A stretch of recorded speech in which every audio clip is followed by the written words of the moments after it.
Yeah, that's the good stuff right here. Hard, soft literature.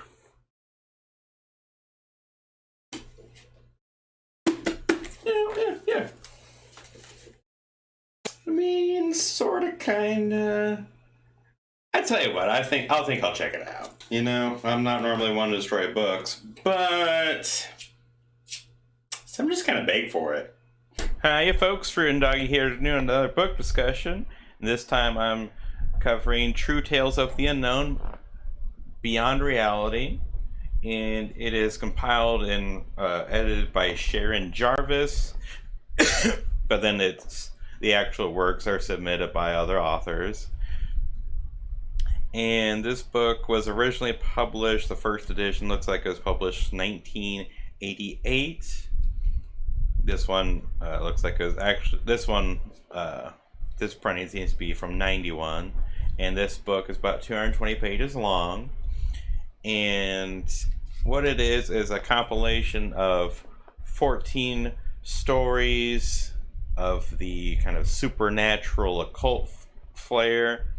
But unlike other ghost story compilations or horror story compilations that you would normally see, this compilation is purporting that all of these stories are true.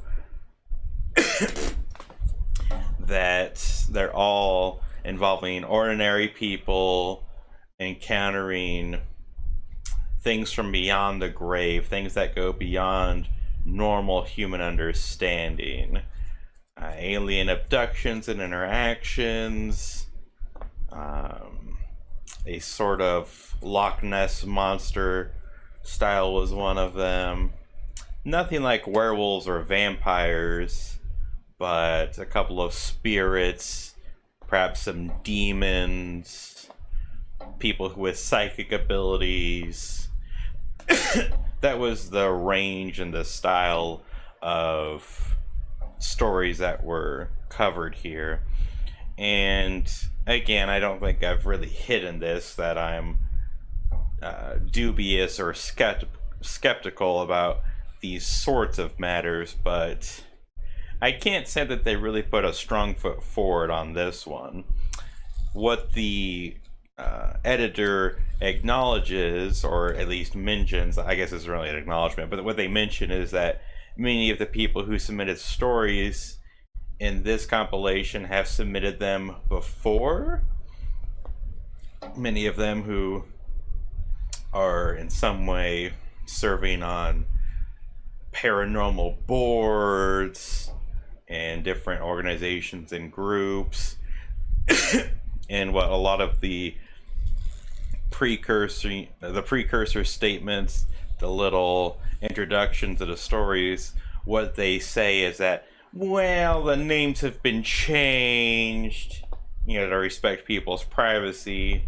That was true for most of the stories, and so no way to ever confirm or verify or dig into any of these tales any further. And the ones that did include names, excuse me, again, either, I think almost all of those were people who were deeply involved in those organizations and worlds, and so they're pretty heavily invested, and they are surely not about to say anything that would contradict or counter what they've claimed.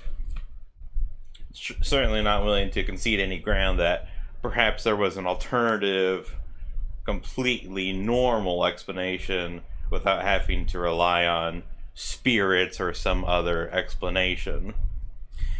And honestly, a lot of these stories were just really funny, and there would be no way to confirm it anyways, even if you had all the necessary information. For instance, there was one story where the woman was starting to have a recurring dream, and shortly thereafter, close family members of hers died, and upon their death, she observed a spirit that was a spitting image, supposedly, of what she had been witnessing in her dream, and the time of that person's death when they passed on was the same time as well. And what the story admits the whole way through is that this woman kept pushing the dream off, even though it kept coming up and kept coming up. She never told a soul about it.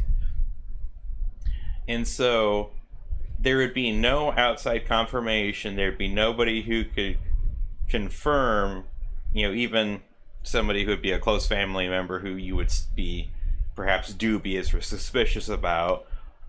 But no, literally nobody could confirm that, any of that. She didn't write anything down. She didn't put any journal entries.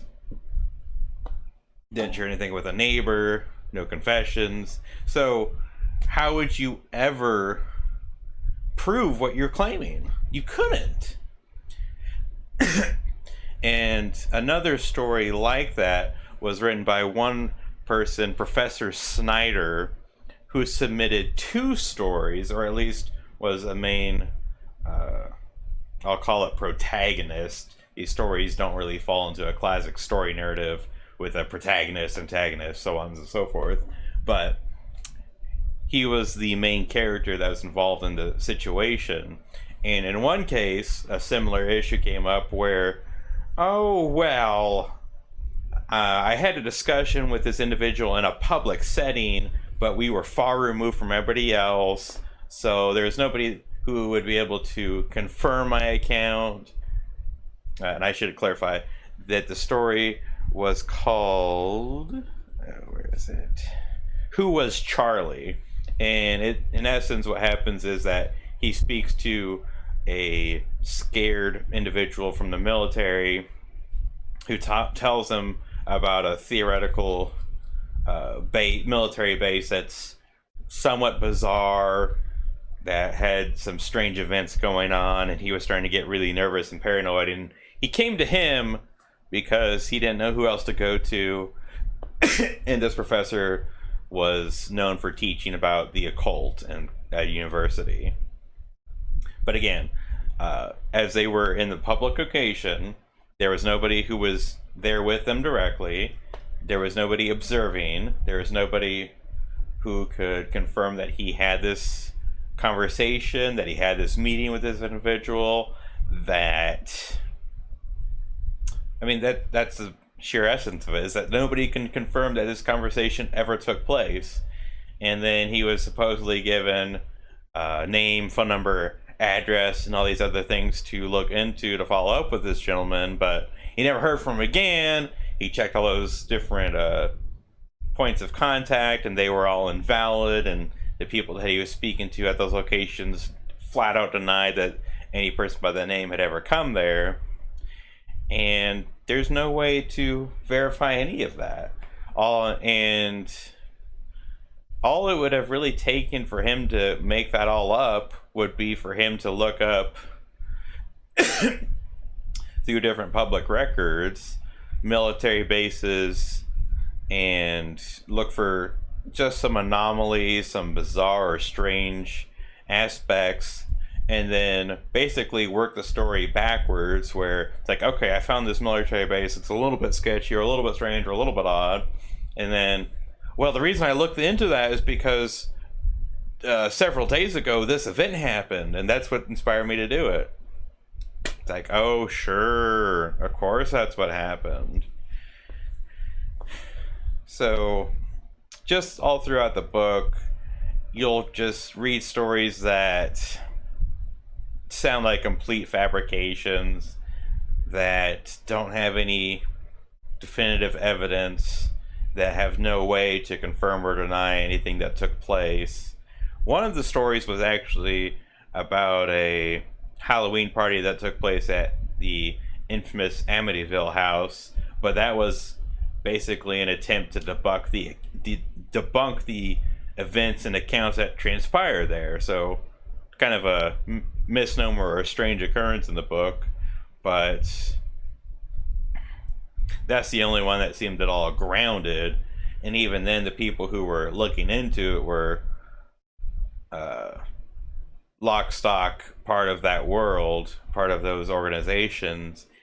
And what's funny is that they looked at simple evidence that would dismiss it, such as basic dimensions not being large enough for events that would have that were claimed to have taken place, because there's no way there was enough room for it. The front door was purported to have been blown off, and you could look at it pretty clearly and see that the front door was the original. Windows were clearly still the original because of the putty that was in place. It was aged, and maybe a few of them replaced, but you could see the contrast. So if they were all blown out, as the original hucksters were claiming, then there should have been that consistency. But having said that, it's like, okay, sure, that's logical, following the evidence, basic, investigating a scene, looking for inconsistencies. But having said that, if you were to create an account that there would be none of those internal inconsistencies, there'd be nothing that would immediately debunk the story because of simple mistakes, of basic direct physical evidence that undermines the story. If, for instance, all of those window panes were clearly not original, they had been replaced, and that's just a very simple one, but if that had been the case, then how would you determine what caused those window panes to break out? Well, we don't see anything to suggest that it was, shall we say, like a rifle, or a rifle, that's a little extreme, but, a gun shooting them out. There was no black powder marks, no black gunfire burns. But it could be anything simple and physical, such as a crowbar, smash out the windows. And can you demonstrate that that would be any different from some supernatural force blowing them out? Not really, not anything that I could ever imagine. So, if the evidence lined up in such a basic sense, would they claim, at the very least, it can't be ruled out?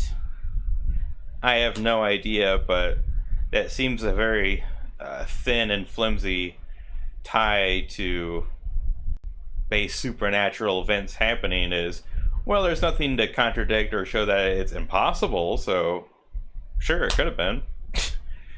Reliable eyewitnesses, things of that nature.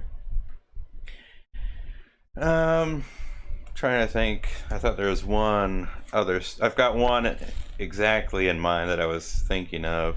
I thought there was another one that I thought was also quite cheesy, but perhaps not. Oh, I remember what it was.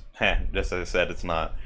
There was one with a gentleman that claimed to be psychic, and he would have almost more of like a loose, open seance where he'd be more or less just sort of in the presence of other people, and in theory, spirits would come to him and speak through him or tell him things, and then he would basically transcribe back and forth with somebody who, a living relative. And it transcribed the dialect in theory from a tape recording, and this actually undermines the claims entirely, because reading his exact dialogue of this supposed psychic makes it clear that they are a complete sham and a complete fraud, because none of his claims and none of his statements were ever said with 100% conviction. Let me tell you exactly what happened and exactly how they were and exactly these different events that transpired. No. Very general, very vague, and he spoke with several questions. That made up a large part of his dialogue and his approach. So, for instance, when he would be channeling a spirit, he wouldn't look around and point somebody out specifically and say, "You are Miss Mary Smith, and you know what? Your deceased father, John Smith, he came right to me as I opened myself and made myself available because he has a message that he thinks is incredibly important for you." And even before I get to that, I'm getting a series of sensations, a lot of different images coming to mind. So, rattling off specific events from the past that only someone incredibly intimately familiar with her family could possibly know these things. Maybe a small handful of people, depending on the circumstances and the details. But no, that's not what happened. So instead, what happened is, as the spirit would supposedly came to him, he'd be like, "Okay, anybody out there, does anybody have like an older man who died recently? An older guy, maybe in his 60s, a senior citizen. He was kind of a shorter fellow." It's almost like he was fishing, and he'd just kind of keep tossing it out. And it's like, "Hey, I've got somebody who fits that description. All right. Was this individual..." And even then he wouldn't say, "Oh, okay, I know exactly who this is now that you've told me your name and got me up to speed." And it's like, "Okay, that makes sense." He would, again, kind of go on a fishing expedition. I'm getting... Did your father, really care for dogs? Yeah, my father loved dogs. He had tons of dogs through his lifetime. They were his beloved friends. The reason I ask is because on the other side, he says that he's surrounded by dogs. He's reconnected with dogs from his past, and he's delighted by that. And your father, he really liked animals in general, though, right? I mean, dogs were his favorite, but he didn't hate animals by any means.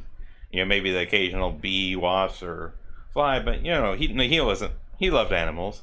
Yeah, I get that sensation because he's really exuding a spirit of just an absolute love for animals. And I mean, he wasn't a confrontational man, was he? Oh no, he was quiet. That's right. He was a quiet person. Didn't really get in front of people too much. Didn't like to be the center of attention. Yeah, I'm getting that because it seems like he prefers to stay to a few select people. His animals are almost, his pets, his dogs, they're almost equally important. And I think that's part, he doesn't want to talk to people too much. And even if he was starting to get onto the right track for a while, with one of the conversations, after a question or two, he mentions, "I don't know if I have the right person. Are you sure that this is your father?" So even if he was trying to go... What I got from that is, even if he were starting to go down a pathway with people, if they answered in a negative, then his explanatory answer could kind of dodge out of the way by... It's like, well, the reason I say this, if they would answer negative, give a simple explanation why, and then he would try to come up with a spin or a yarn about, well, the reason I said that is because... Let me give you a simple example.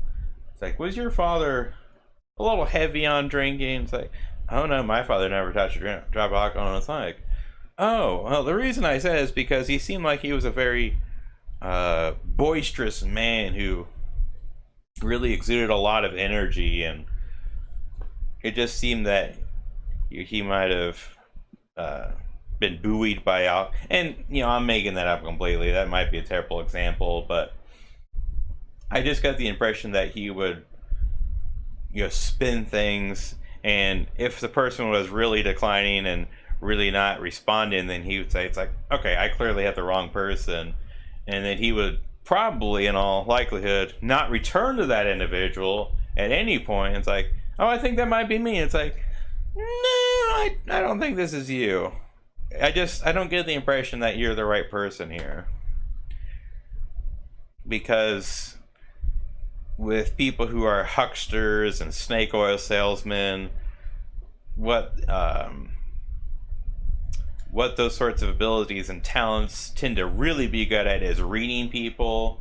Hypnotists tend to be this way, and they're a little bit more of an honest profession. They're supposedly, they're entertainers, and so it's for entertainment purposes only. And as they're scoping out people in the crowd, and it's like, hey, would you come up here? They're looking for people who have certain personality traits, mannerisms, behaviorisms, who would be more likely to play along and be somewhat of an accomplice, even though they're not, a stage actor, and they're not somebody. They're not a plant. And I was willing to give the book a little bit of the benefit of the doubt. I was willing to, read it, see what I would come across. But the first story was so laughable that I couldn't take it seriously. And I'm just going to read a portion from it. It is called The Dream, page 16. And another thing I'll mention is that the way the book is organized, it doesn't clearly indicate who the contributor or author is. But in this case, I'm going to say that it was Eleanor Hudson because it's her account in this story. But she encounters a man who basically claims to have all these amazing powers that she basically gets sucked into and is 100% believes all of it. And it starts with him. At this point, he's invited her back to her place. This is after a period of time. They get to know each other, so on and so forth. And there are a wide variety of weapons in the house, hanging up, but basically for decorum. And I just want you to keep that in mind, that these aren't weapons intended to ever be used. They are purely for decoration. And it starts with him saying this: "It is not the thrust of a dagger that kills a man, it is the poison in its sharp ridges. You should not touch them, Eleonora, but I am used to them." Playfully, he lifted a scimitar from the wall. It slipped and cut his hand. The blood spurted and ran down his wrist. "Oh, my God, Aramis, was that poisoned?" He nodded then. And I'm going to skip slightly. And he denies any medical attention, basically just roughly patches it, and asks for a bit of wine, but he denies needing to go to a doctor, getting any sort of treatment, but he's going to be perfectly fine. What he claims is, "Do not cry, Eleanor. I don't need a doctor. I have talked to it. It will not kill me. I might get a bit nauseous, but it will not let me die."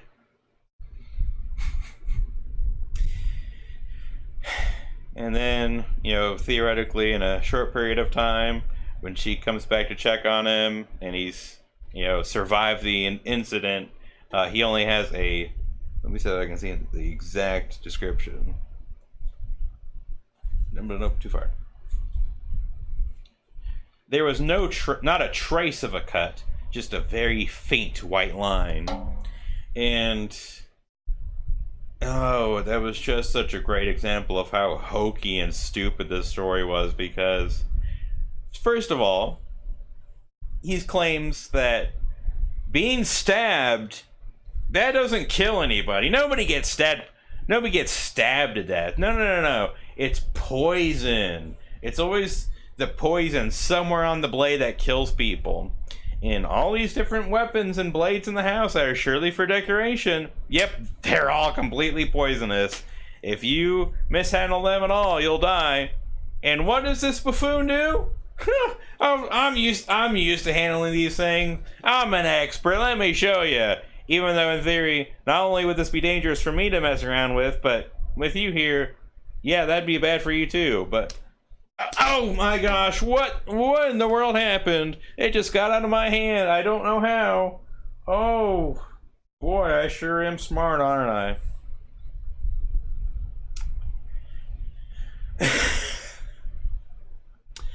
And then,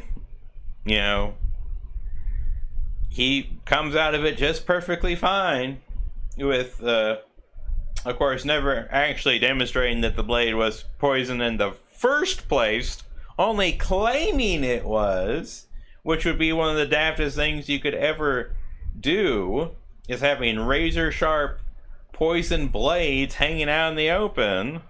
I mean, yeah, this book, it's, I mean, if you want to roll your eyes, read stuff that's completely cheesy and corny, that you're able to get a chuckle out of it, then by all means this might be worth borrowing. But